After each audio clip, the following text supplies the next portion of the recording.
We are here at 3 a.m.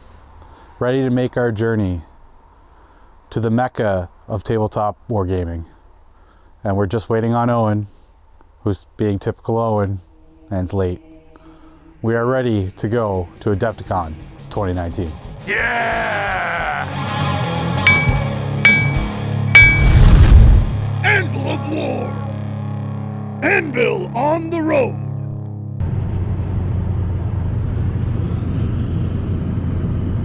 We are en route to Adepticon. We have crossed over into the United States from Brockville area, and we are on the way on the I-90.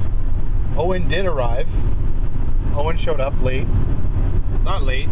I arrived precisely when I mean to. Such is the way of a wargaming wizard.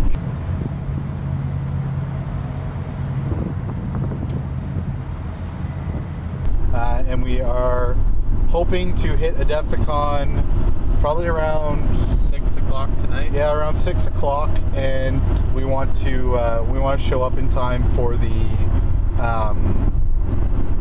announcements, the Games Workshop announcements. That's our which isn't till 9 o'clock their time. Passing a servo hauler on our right, headed to do the Emperor's bidding. Yeah, to put it in perspective, we've been on the road since 5 a.m. It's now 9 a.m. and we probably have another 8 hours on the road at least, maybe 9. So depending on traffic. 14-hour roughly journey, and we know there's some people. We know a couple guys coming out from out west, driving all the way from the west coast of Canada. So.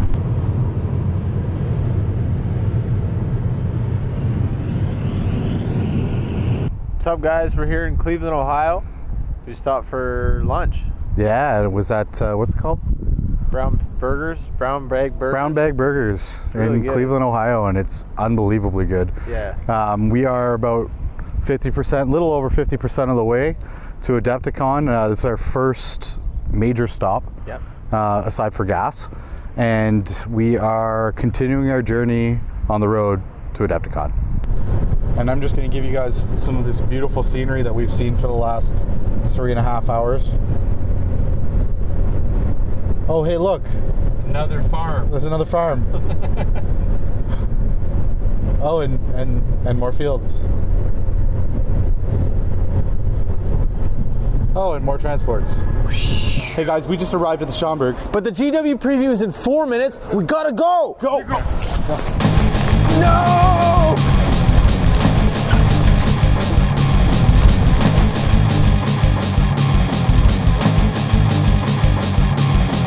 And we made it. We are here. We are now at Adepticon. All made it, arrived alive. Eddie, your plane wasn't super delayed. I'm here. Owen, we didn't kill each other in the car. That's good. You drive like a maniac. What are you talking about? And this is just the scope of the bar. What's up, guys? We're in Schaumburg, Illinois, and we're going into Adepticon 2019. We did registration last night, and it's day 1, so let's get inside and check it out.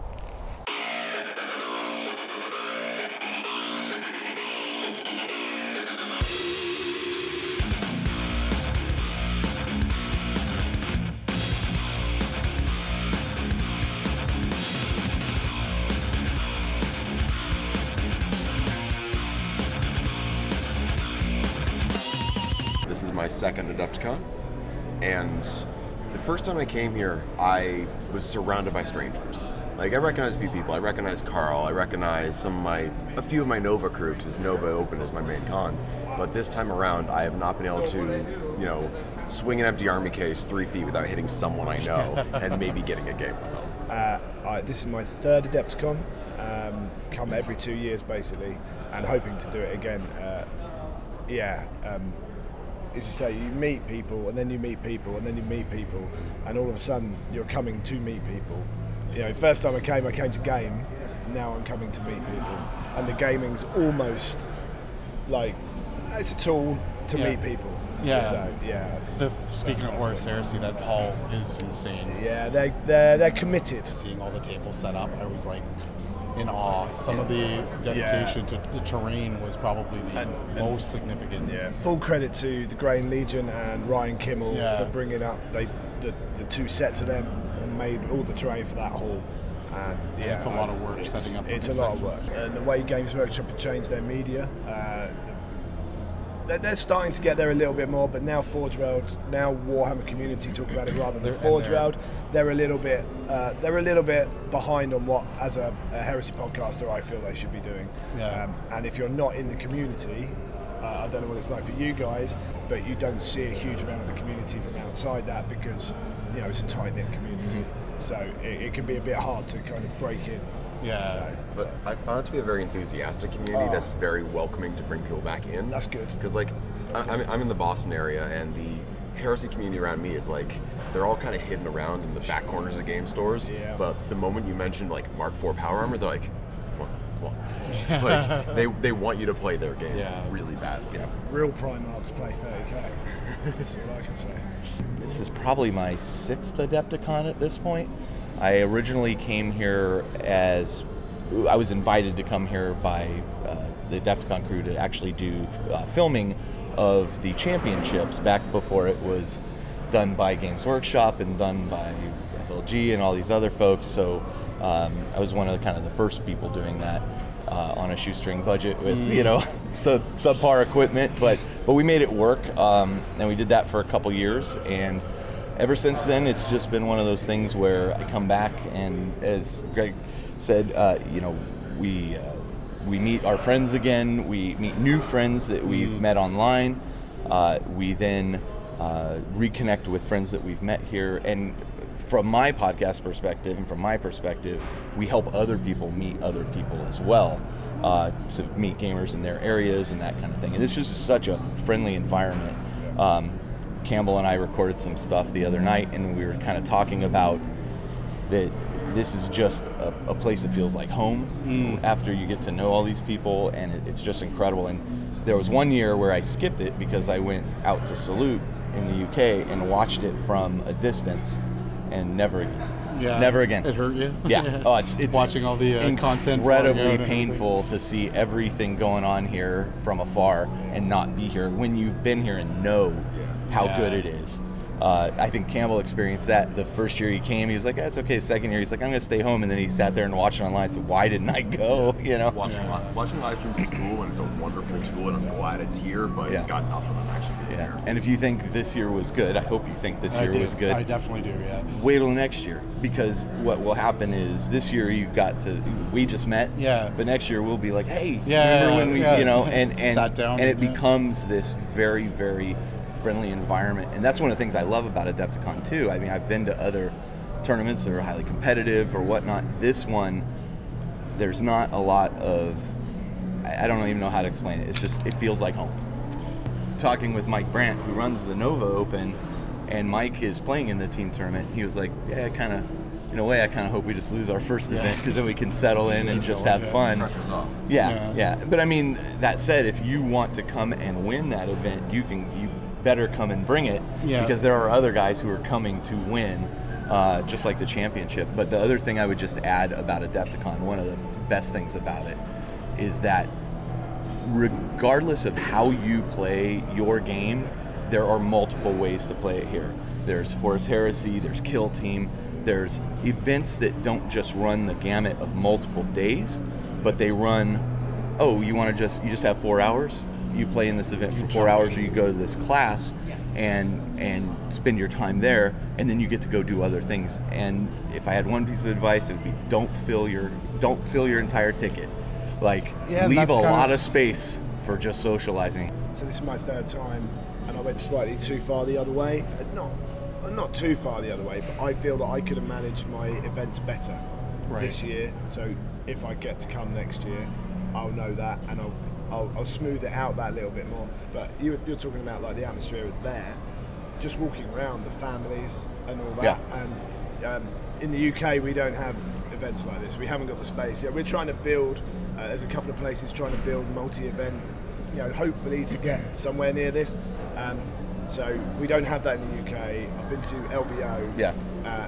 And it was great, and LVO was fine, but the fact you've got families walking around here and they're engaged in stuff as well. It's not just like, oh, I bought my other half, you know, whoever that is, or I bought my kid and they're there. It's like, no, they're playing or engaged in painting or what have you. The kids' events. You actually don't have to have a badge to walk around and look at things and talk to people and shop and just hang out or even play open games. Like they actively encourage you, just come down and check it out. The only way you need to get a badge is if you're actually going to participate in some events, you know, or want to help support the event. So it's super open, and the way, I mean, speaking with Matt Weeks, who runs Adepticon, amongst other people, one of the things that they open that up for is because they want, you know, when the mom comes in with their kids to kind of look around at stuff, that may be the next generation of gamers there that we want involved in this hobby. And that's one of the reasons I love this hobby. Because I think it's reflected in attendance as well. Yep. I've been in 40K room, been in the Age of Sigmar room, and Age of Sigmar is blowing up. And it's, you know, there's people in there that you wouldn't normally expect to see in there. Yeah. Right. For whatever description that is, there's people in there that you're like 5 years ago, I wouldn't have seen someone like you in here. Yeah, obviously that's a grand, you know, generalization, but you know, it's happening. Yeah, and that's a good thing. What's your involvement with, or what's your opinion on the Warhammer community and how they've kind of jumped in and how they've really stepped up their coverage? And, I don't think you could beat what they're doing. Yeah. I mean, you know, and part of that is that they went from such an extreme in one direction to an extreme in another direction. The stuff they have, like the community survey, the one that's coming out right now. Yeah, they're actually just launched that in the team tournament. They're right. handing it out to I mean, one of the things that I keep hearing people talk about right now is in Warhammer 40K. Oh, there's too many books, and there needs have your say. Like, speak it constructively. You'll get a feedback. I think they found their sense of humor again. About time. I think they're willing to share. They went from a company, quite frankly, that was one that was don't tell us what you want, we'll tell you what you want, and we don't want to hear from you, to please tell us what you want and we're going to execute on that. And it's absolutely, and they're reaching out to folks like us and allowing us to be involved as well, recognizing that we may have an audience that they want to tap into too. The community really stepped up. For those who don't know, there were tremendously bad wildfires in California this year. One community in particular that consisted of a lot of gamers literally lost their homes, multi-family homes. So it's like, if my house were to burn down, I could go stay at my parents and figure it out. No, these were multi-generation homes that were lost. People just didn't have anywhere to stay. And so we reached out to the community, and these were gamers that lost all their collections, and we thought, you know, here we can help. And so people donated from all over the community, models, terrain, you know, donations from GW, that kind of thing. Games Workshop stepped up, said we're going to replace an army for each one of these 16 people, which was just incredible. Yeah, wow. Table War stepped up and delivered a huge pallet to my house of 16 Table War cases and mats and all kinds of stuff. So I think in the end we calculated out it was around $23,000 to $25,000 worth of stuff. And guys were literally moved to tears when we handed this stuff to them, and because it's just a break from the, you know. So it really, honestly, the thanks goes out to the community who totally helped out. You know, I was just a mouthpiece. Yeah. And, you know, you have a voice like this, and sometimes you can use it for good, and hope that it helps. So yeah. You still got to use it for good though. Yeah. You know. So you give me that. You can take that one. There you go. Until the whispers of chaos kick in. That's right. They already did. I just placed my order for Terminators and Havocs. It's hard not to. With they're so good. So good. Well, but thank you. Yeah, well, thank you guys for your time. Yeah. Thank you for your efforts. Cheers. Appreciate it, guys. Thank you very much.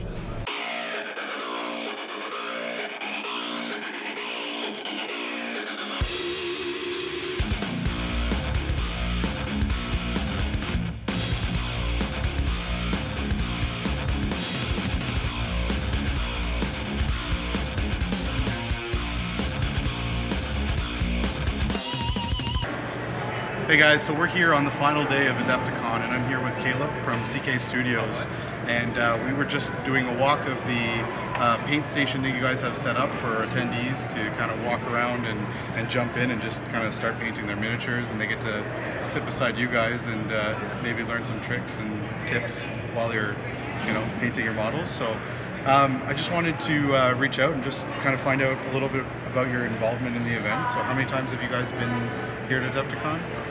I've been personally about, I think this is my 5th or 6th Adepticon. Kat has been here about 3 Adepticons. This is her first year with helping run the event with Damon Drescher. Okay. So this is her first time kind of doing a lot of the Running organization, the show, yeah. everything like that. I'm just kind of in the wings. I teach, so okay. this is my, I want to say this is my 4th year of teaching, 4th or 5th year of teaching. Okay. So we're staying pretty busy during the event. We're going to be in a couple places in Canada. We're going to be in the Nexus in Ontario, or I guess it's Ontario, the Nexus. We're going to be there in June. We're going to be over in Victoria in July. We're going to be in Vancouver in July.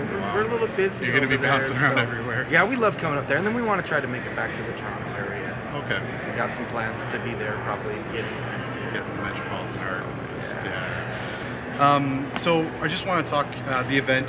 You've been coming to this. Have you been a participant as well? Have you always been kind of on the running at classes and involved in that? I started out as a participant. I played in the 40K championship for, I don't know, 2 or 3 years. Tried to win best army there. Oh, there you go. I started out as a tournament player and then kind of transitioned into miniature painting at that point. And unfortunately, the gaming side has fallen away because I still, you know, I'm a gamer at heart. Yeah. I still love 40K. I love the games, especially with all the new little games, mini games that are coming out, Kill Team and everything. I was about to say, with all this, with all these new products and these crazy quick releases and everything, as you as a painter, what's your opinion on that? Like with the quick release schedule and all these content. I know it's good for, you know, hobbyists because you just have a non-stop supply of new stuff coming. Yeah, I think it's a love-hate on that one because yeah, you do have a non-stop supply and you're like, oh, but it's like, man, the new stuff.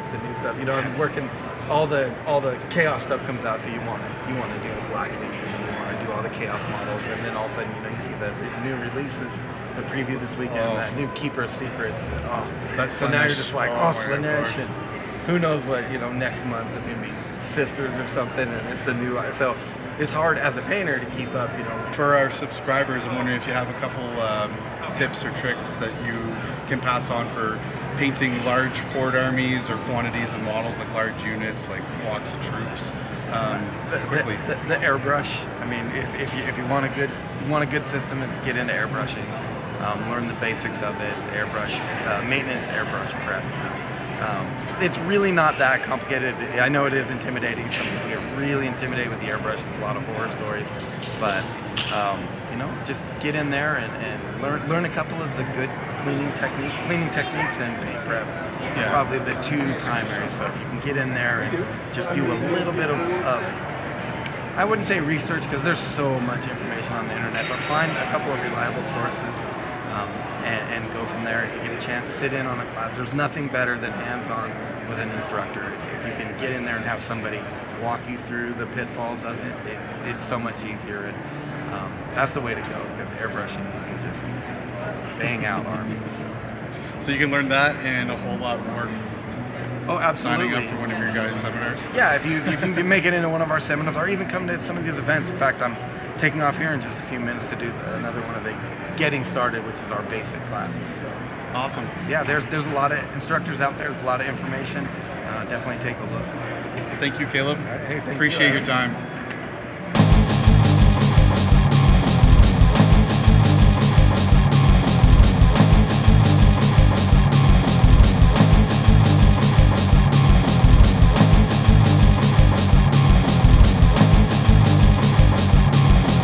Breastplate, you said, was partially crafted by yourself? Yes, the breastplate is 16 gauge steel. Had to throw in some rivet work. There's a back plate, but I used a leather backing instead, and made it a little bit more comfortable to fit around the coat. The plasma pistol and the sword, the grenades, and the auspex are all 3D printed and painted. The plasma pistol has a circuit inside which pulses a blue light forwards, saving my battery for the cosplay competition tomorrow during judging. So guys, 2019 Adepticon. We've come down to the Sunday night. We're back at the hotel, and it's all over. Sadly. All good things got to come to an end. Yep. You know? Well, there's always next year, right? Yeah, there is always next year. What did everybody do? So I played the Age of Sigmar Vanguard, 1,000 points. Yeah. It was 5 games in 1 day. It's a lot of games. It was a lot of games, very tense. That's a lot of Sigma. But a lot of Sigma. But in the long run, though, I'm playing a very under army, still index, and I had a blast. I took part in the 3-day Gomeza incident, which is a 30k narrative tournament.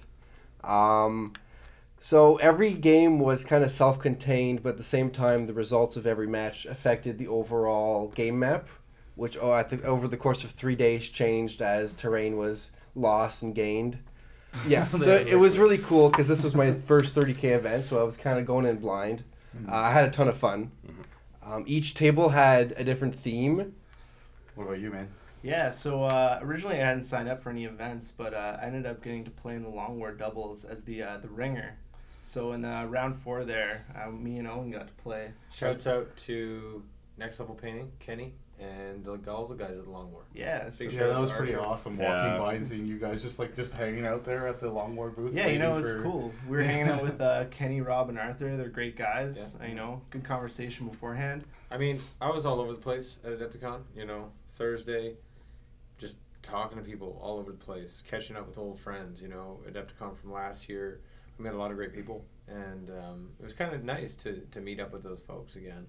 And I got a couple games of 40k in. I got to just catch up, I got to do some painting, which was new for me this year at Adepticon. I took some painting classes, specifically with Duncan Rhodes. Sweet. Duncan is the best. You were the best. You were fanboying. So. I mean, right? It's crazy when you meet someone you never thought you'd meet, and they're actually paying attention to what you're doing and giving you live instruction. It was really surreal. You know what I mean? Because this is someone you've ever only interacted with on a computer screen or YouTube. YouTube, watching his how to paint videos, right? So in the flesh, getting a course was just crazy cool. I think having a little bit more open schedule, like you guys had recommended that, and I think that was key. Yeah. Especially your first year, like when you're not sure of anything. Like last year, I had 2 days, and both days walking around just seeing all types of vendors, armies, even game games you never thought you would ever play. You go and you test play it, you enjoy it.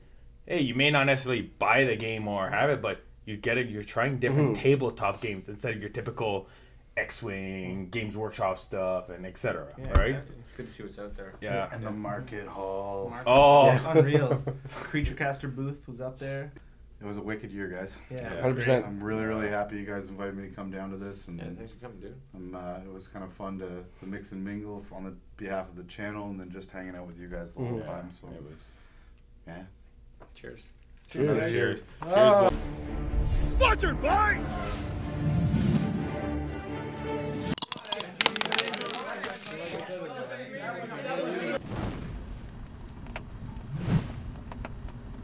If you enjoyed our content, consider subscribing to the channel by clicking on the icon on the screen.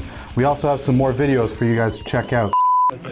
That's the shot. What's up, sexy? Use this. Sorry, Matthew. Matthew, grip the drink. Grip the drink.